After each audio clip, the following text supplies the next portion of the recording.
Bring on the... Sorry, I'm so excited. The team from Wallace and Gromit, Vengeance Most Fowl. Congratulations, guys. We have Nick Park, Merlin Crossingham and Richard Beak. Oh, and of course Wallace and Gromit. Yeah. These are the puppets from the movie, by the way. Are they the actual? Yeah, the actual puppets, yeah. Not the tuxes. I mean, not Wallace's tux. It's lovely to see you guys. How are you feeling right now? I can't believe they've actually got little BAFTAs themselves. Yeah, buzzing. Sorry we didn't come earlier, but they wanted to rush us back to a seat so that we could win a second BAFTA. It's a bit embarrassing, but it's good. We love it. Were you expecting, knowing that you're such an institution already in the UK, were you expecting the love that Vengeance Most Fowl got on Christmas Day? You can't really expect that size of love for it. It was incredible. I mean, we've always enjoyed good criticism of Wallace and Gromit. If you know what I mean, good reviews and everything. But if anything, that raises the pressure. It does, yeah. So you just don't want to let the side down. Yeah. Yeah. So when it is warmly received, it does make us feel so proud, and for everyone who's worked on the film, it's a massive team effort. We're lucky to have some exquisitely talented artists, from the prop makers and set builders, the voice talent, everyone on the crew, and the production as well. I mean, Richard is the producer, and his team, we couldn't have made it without him. I mean, you have some extraordinary voices again on this, so tell us about the new and returning voices. Yeah, well, first of all, obviously we've got Ben Whitehead, who takes over from the great Peter Sallis, and we met him back on Curse of the Were-Rabbit, playing a background character, and we needed someone to read in instead of Peter one day because Peter wasn't there, and we discovered he could do a brilliant Wallace. The room went quiet.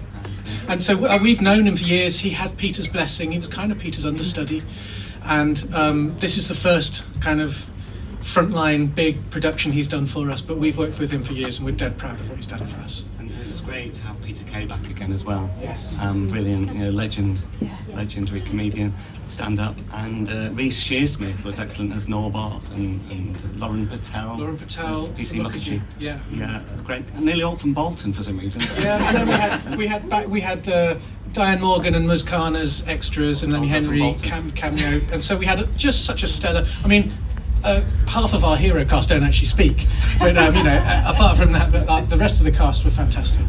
And tell us about the return of the best villain in history, Feathers McGraw, and why it was so important for him to be involved in this film. Well, it was in a way, it was a late-breaking idea, really.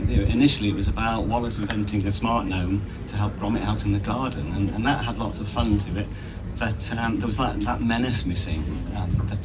And then there was Feathers on the shelf. Literally staring back at us. Years later this was, and thought, actually, he's a great answer to all the problems we've got. And so he was, we didn't set out to make a sequel with Feathers. But it wouldn't be the same without him. I want to turn it over to the audience who have a question. Yes, go from there. Thank you. Hello, congratulations on your wins. Thank you. Obviously, the ratings were extraordinarily high for this film on Christmas Day. Have the BBC come to you and said they'd like more? Are you keen to do more? Like, what's the plan? I'm sure they would love to do more. We have a bit of a lie down there, to be honest. BBC is, obviously is the home of Wallace and Gromit. It would be weird if it wasn't first shown on the BBC. We just need a lie down at the moment. But there's always Wallace and Gromit ideas spinning around. So watch this space. Thank you. Any other questions? Yes. Oh, let's go. Yeah, and then we'll come to you. Yeah. Hello, Yasmin Kandil for Discussing Film. Congratulations. It feels to me as though every generation gets their own Wallace and Gromit film. Mine was Curse of the Were-Rabbit. How does it feel for these characters to still be celebrated so many years later, and for each generation to get their new film?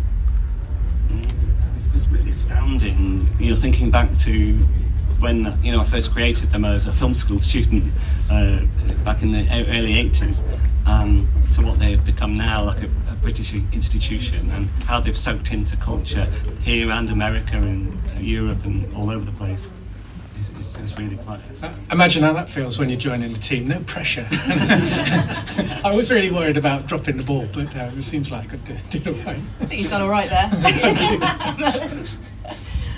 Yes, we had another question. Hi, sorry, I'm trying to film and talk to you at the same time. It's a new skill. Hello, congratulations. I just want to start by saying the film was beautiful. I've watched it so many different times and I just love it. The thing I would love to ask you is how much thought goes into these stories, and then I know we haven't got loads of time, but I can imagine each scene being so detailed and takes so much time. Give me an insight into what it's like behind the scenes. Yeah, thank you. Maybe Vicky could explain Well, how we we start make with it. the script like all good films. Yeah, Mark Burton, our writer, worked with Nick early on, sort of developing the story, and then we storyboard really heavily. And Nick and Merlin were our edit team and our storyboard team to like pull the film together as an animatic, a drawn version of the film. I think that's where you sort of craft that story, isn't it? And the humour. And all of the gags come from all the different stages. Yeah. And then after that, from the art department or whoever. Yeah. Want to put funny labels and all sorts of things. It might not seem like the puns are vetted, but they really are. Congratulations. Do you have another question? Yeah, behind, and then we'll come to Ella at the front. Mr. Brock, hi, my name is Anna and I'm a journalist from Latvia, home of movie Flow. I wanted to ask you, have you seen Flow and did you consider it a great competitor? Absolutely, yeah. I love Flow, yeah, and we've met Gins many times. We've been going around on the circuit with him, and such a wonderful and compelling, simple but very compelling film, and visually stunning. Thank you. We've got Ella at the front, and then we've got somebody at the back as well. Hello, Ella from Letterboxd here. Congratulations again. We love the film so deeply. It's been amazing to see the global community really responding to this film. I think with my British accent, I'm saying we've always loved it, but how has it been seeing the response, in the US and in lots of other regions that you've been traveling around with this film? Yeah, they're constantly getting people coming up in America and all over saying, I grew up with this through my childhood, and it's been so many years later, it's had time to soak in, and yeah. Yeah, it is remarkable that our very Britishness is embraced, and that's what I love. There are some jokes, Anton Deck, very British. In the American screenings, a bit of silence, except for one Brit guffawing in the corner.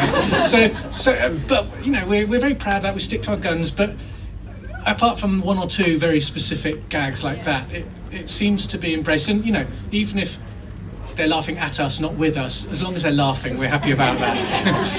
Yeah, I was up north at Christmas watching it on the TV when it was on with my wife, and when the joke about no parking at the end on the Yorkshire border, the whole of Lancashire I could hear.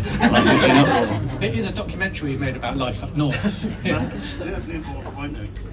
The resources all come from our own experience living in the UK. For me, in Lancashire, but as long as the story is universal, it should work everywhere. Thank you so much, guys, and congratulations again on both of your BAFTAs. Thank you. Enjoy the rest